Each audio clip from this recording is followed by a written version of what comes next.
Ola, que tal? Moi boas e moi benvidos a este repaso que cada semana facemos da actualidade do sector vitivinícola aquí en Orixe e Calidade de Canal Rías Baixas. Estamos a piques de comezar esta nova edición, pero antes, como sempre, facemos unha pequena pausa para a cabeceira. Póñanse cómodos que voltamos de seguido. A ver si nos organizamos un poco, que estamos todos en el mismo arroz. Los mejillones y las gambas hemos pedido Alvariño Rías Baixas. Si alguien se opone, que lo diga ahora. Todos de acuerdo menos el bogavante, que no se ha presentado. El arroz pide Alvariño Rías Baixas. ¿Qué son cultivos sin? Son cultivos sin sorpresas, sin sustos, cultivos sin trabajo añadido, sin nervios, sin agobios, sin complicaciones, cultivos sin malas hierbas. ¿Comprendes? Cultivos sin. Con Touchdown Premium y su nuevo System 4, el herbicida cargado de tecnología. Singenta, solucións para a viña. É un produto Singenta. Máis información na nosa web.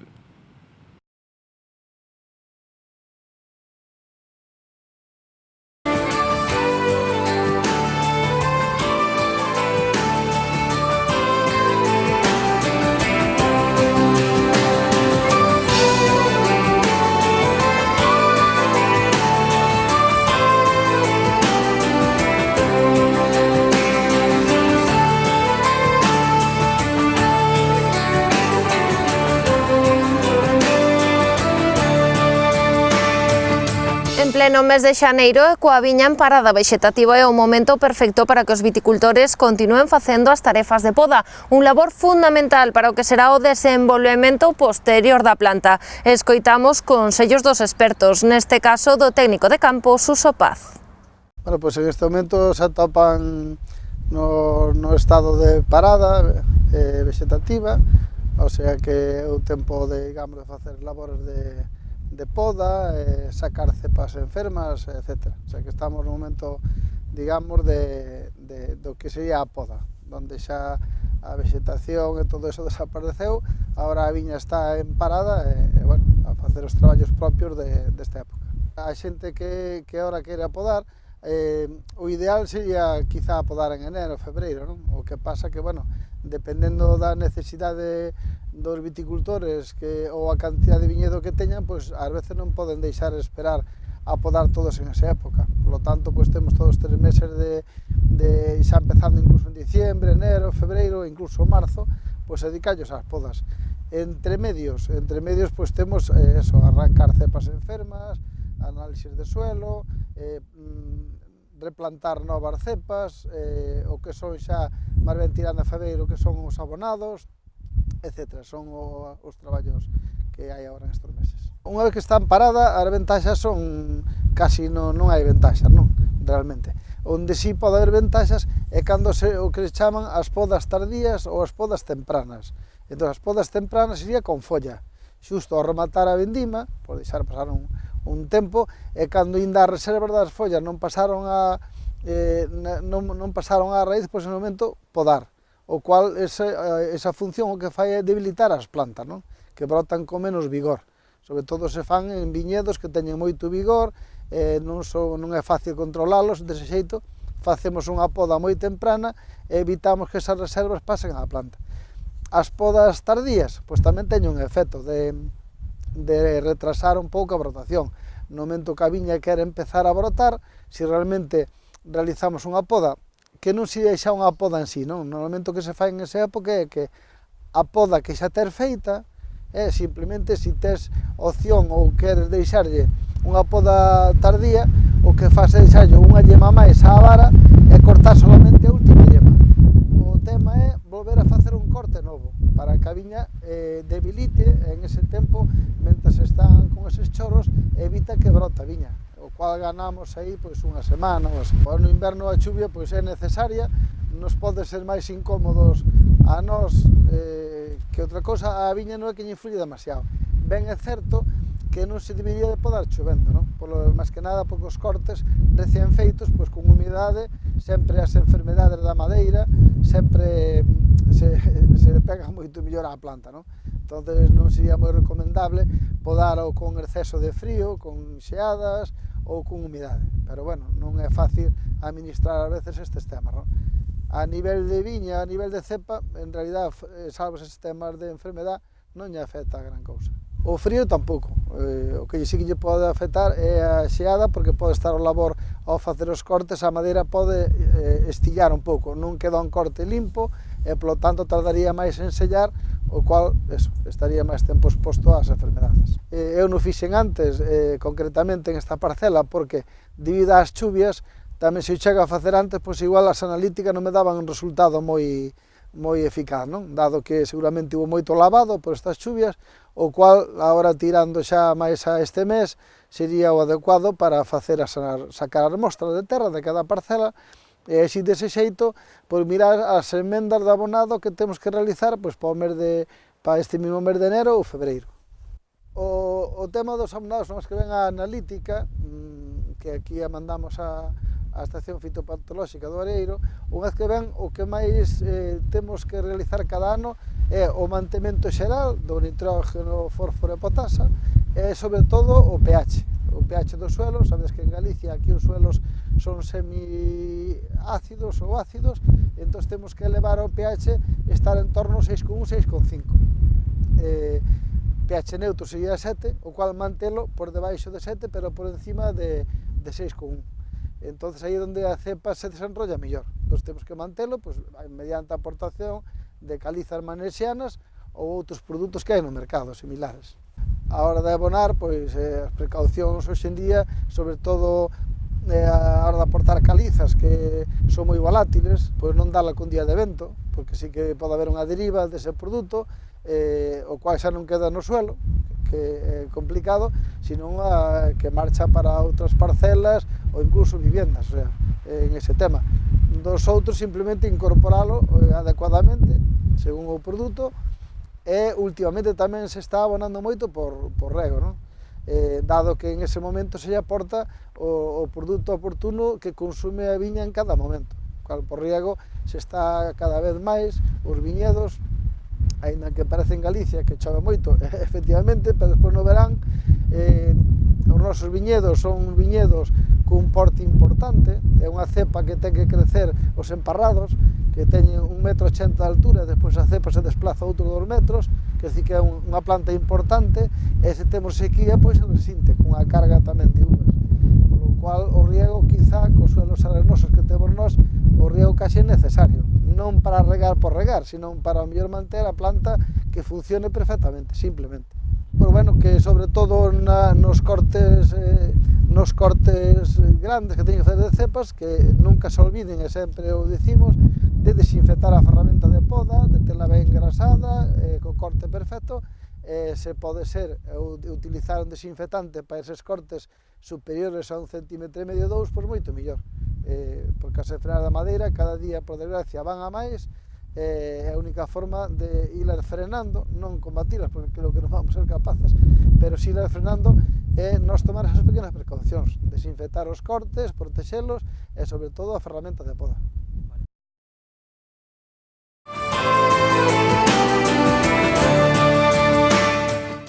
¿Qué son cultivos sin?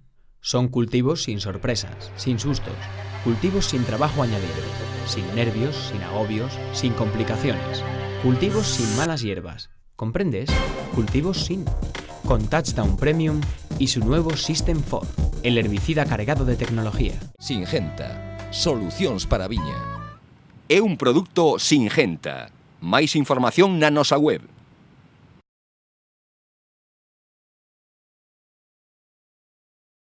A ruta do viño Rías Baixas arrinca o 2020 con forzas renovadas. No seu calendario de actividades non faltarán citas moi demandadas polos enoturistas, como é o caso da BTT Ruta do Viño Rías Baixas ou da Cata Amateur, pero ademais prometen que incluirán sorpresas no seu calendario.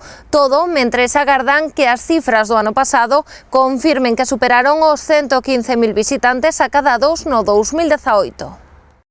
2019 confírmase como un bo ano para a ruta do Viño Rías Baixas. O balance dos últimos 12 meses deixa máis actividades e un número de visitantes crecente. A falta de pechar os datos definitivos, agárdase superar os 115.000 contabilizados no 2018. Hemos notado en estos últimos 2 años que la temporada se alarga un poquito más que en años anteriores. Cada vez hay más gente, más turistas, enoturistas, ¿no?, que deciden acercarse a disfrutar del enoturismo en octubre, noviembre, incluso en diciembre. Yo creo que, bueno, que son datos y expectativas muy positivas. Estamos trabajando ahora en recopilar toda la información de total de visitantes recibidos a nuestras bodegas durante el 2019 y eso nos dará pues números concretos, ¿no?, de si el enoturismo está en alza, que entendemos que superaremos esa barrera de los 115.000 visitantes que recibimos en el 2018. Cada vez máis público e cada vez máis variado. Na ruta destacan os diferentes perfís que se interesan polas actividades enoturísticas de Rías Baixas. Nosotros cuando nos preguntan sobre el perfil de la persona que se acerca a disfrutar del enoturismo en Rías Baixas, siempre decimos que es muy amplio, ¿no? Tenemos desde gente muy joven que va con amigos a pasar una jornada entretenida hasta grupos familiares, grupos de amigos, incluso personas de una edad más avanzada. Yo creo que es una actividad y una forma turística apta para cualquier tipo de público y sobre todo lo más importante es que se puede disfrutar los 12 meses del año, ¿no? Es una actividad desestacionalizadora y yo creo que muy importante para nuestro territorio. Ademais da riqueza da súa oferta enoturística, un dos principais atractivos que pode ofrecer a Ruta do Viño é a cercanía co visitante, algo que atrae ao turista. Yo creo que la gente de fuera que se acerca a Rías Baixas a disfrutar del enoturismo, lo que le llama más la atención es esa cercanía, ¿no? Esa tradición, ese peso de ese patrimonio vitivinícola que tiene nuestros vinos Rías Baixas y bueno, y esa sensación de estar en casa, ¿no?, de disfrutar de ese maravilloso proceso de elaboración, siempre con un sentido, ¿no?, de estar en casa, de cercanía, de vivir una experiencia diferenciadora. Agora, co arranque do novo ano, a Ruta do Viño Rías Baixas traballa xa en novas accións para os vindeiros meses. Faino mantendo as propostas xa consolidadas, como a Ruta BTT ou o concurso de cata amateur. Pues se presenta con mucha ilusión, con muchas ganas de seguir trabajando, de seguir ofreciendo acciones y actividades enoturísticas alternativas y siempre diferenciadoras. Intentamos cada año hacer actividades novedosas, pero sin dejar esas actividades que tanto gustan a nuestro público, como puede ser una carrera deportiva como la BTT o el concurso de cata amateur. También no nos podemos olvidar de esos prescriptores, de esa gente que está detrás de esos mostradores en hoteles, en oficinas de turismo, que son los que realmente venden nuestro producto. También habrá actividades dirigidas a ellas y habrá que empezar a salir también fuera, ¿no? A principios, dentro de poquito tendremos Fitur, que también estaremos allí presentes un poco para dar voz a nuestra ruta en Madrid. O sea que bueno, se espera un año con mucho trabajo y con muchas esperanzas de que siga ampliando ese total de visitantes que recibimos todos los años. Polo de momento, o calendario da ruta aínda está sen pechar, si que apuntan que as actividades arrincarán no primeiro trimestre do ano, con varias datas marcadas en vermello. Solemos hacer en el primero y segundo trimestre del año alguna cata comentada, que hemos hecho años pues combinándolo con música, también con gastronomía. Este año bueno, pues intentaremos darle una vuelta para que ese público que asista se encuentre algo diferente. Luego tenemos en mayo la jornada de puertas abiertas que hacemos en colaboración con la Agencia Galega de Turismo y a partir de ahí comenzaremos con todas esas actividades que os comenté, como puede ser la BTT, Día Europeo del Enoturismo y este año yo creo que para nosotros es muy importante por el tema de la plataforma de comercialización de todas las rutas del vino de Galicia, que nos llevará muchos meses de trabajo. O 2020 comeza tamén coa vista posta no lanzamento dunha plataforma única que aglutine as 5 rutas do viño que hai en Galicia. Esta ferramenta quere converterse nunha referencia global para a compra-venda de experiencias enoturísticas a través de Internet. Yo creo que supone no solo para Rías Baixas, sino para todo el territorio enoturístico de Galicia una oportunidad maravillosa y espectacular de que el público, no solo los gallegos, sino el nacional e internacional, pueda comprar experiencias online, ¿no? Entendemos que esto es habitual en otras rutas y yo creo que estamos en ese momento en que la gente cuando llegue a través de esa plataforma de una manera rápida e intuitiva pueda comprar sus tickets para poder asistir a una experiencia combinada con un alojamiento o una comida. Yo creo que es facilitar un poco, ¿no?, esa experiencia no turística al público final.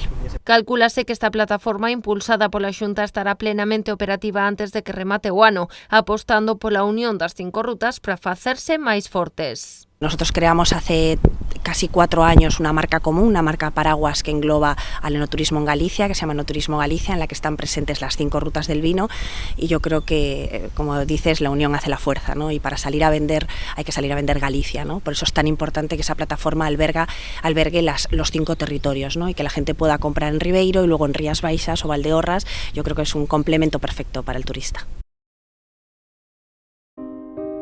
Es norma de cortesía que te concedan un último deseo antes de pasar a mejor vida. ¿Qué iba a pedir yo? Un pez que no quiere más que nadar. Pues pedí Albariño Rías Baixas. Hay que saber dar el salto con dignidad. El pescado pide Albariño Rías Baixas.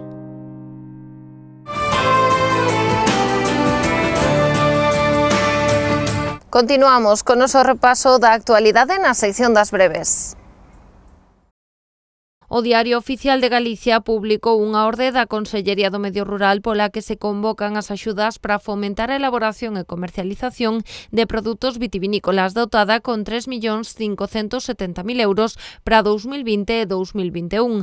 Poderán ser beneficiarias destas axudas as empresas vitivinícolas, as organizacións de produtores vitivinícolas, as asociacións de 2 ou máis produtores e as organizacións interprofesionais. O prazo de presentación de solicitudes para esta convocatoria rematará o 31 de xaneiro de 2020. Serán subvencionables os custos de construción, adquisición ou mellora de bens inmobles, así como de compra de nova maquinaria e equipamentos ata o valor de mercado do produto.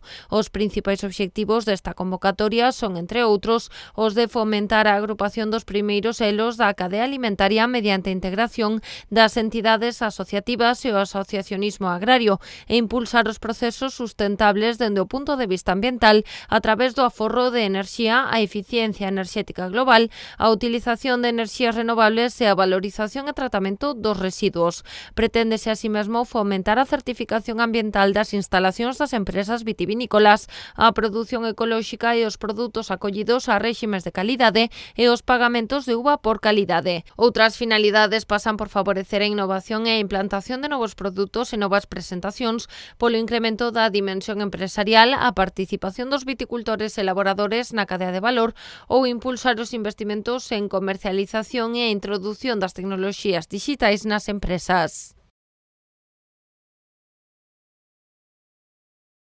O Diario Oficial de Galicia publicou a convocatoria de subvencións para a execución de proxectos da medida líder do Programa de Desenvolvemento Rural de Galicia 2014-2020, cofinanciadas co Fondo Europeo Agrícola de Desenvolvemento Rural. Trátase das achegas ás que pode optar calquera persoa ou entidade a través dos 24 grupos de desenvolvemento rural do territorio galego para desenvolver proxectos que dinamicen as súas contornas, ben sexan de carácter productivo ou non.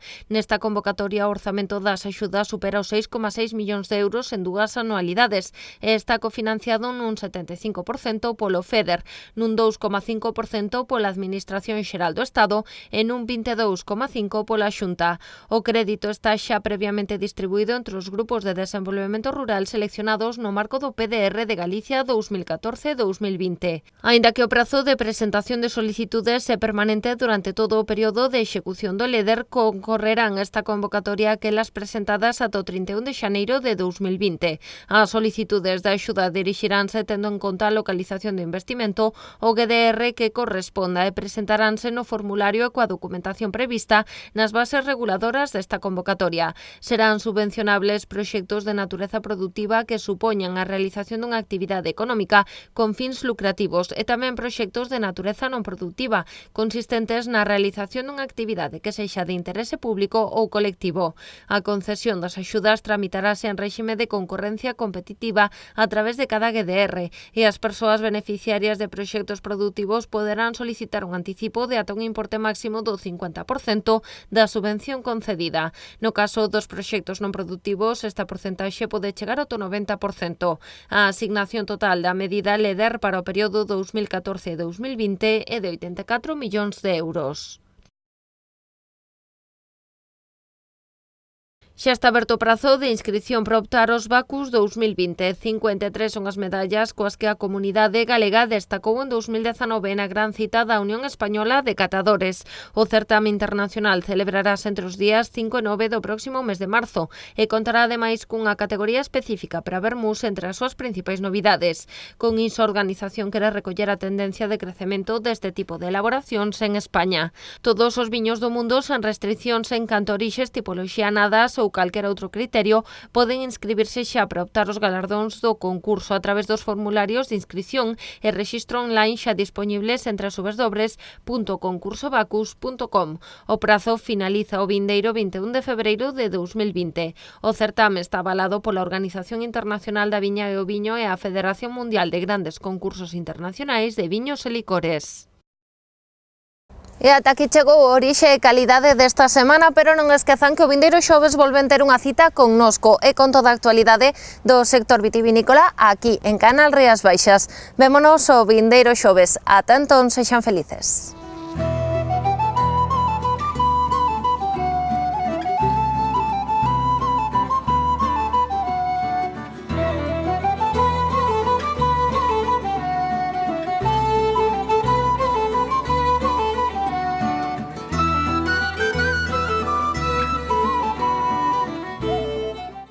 ¿Qué son cultivos sin?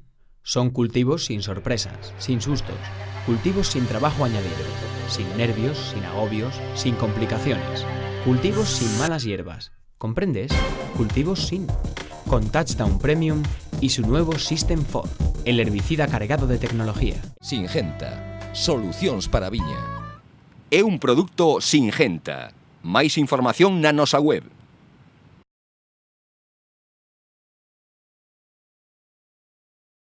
Un día fui toro y de pronto era buey, luego solomillo y ahora soy tartar de buey. Y aquí, a mi lado, una botella de Albariño Rías Baixas, que algún día fueron las mejores uvas. Ya veis, compañeras, hoy aquí, mañana allí. El tartar de buey pide Albariño Rías Baixas.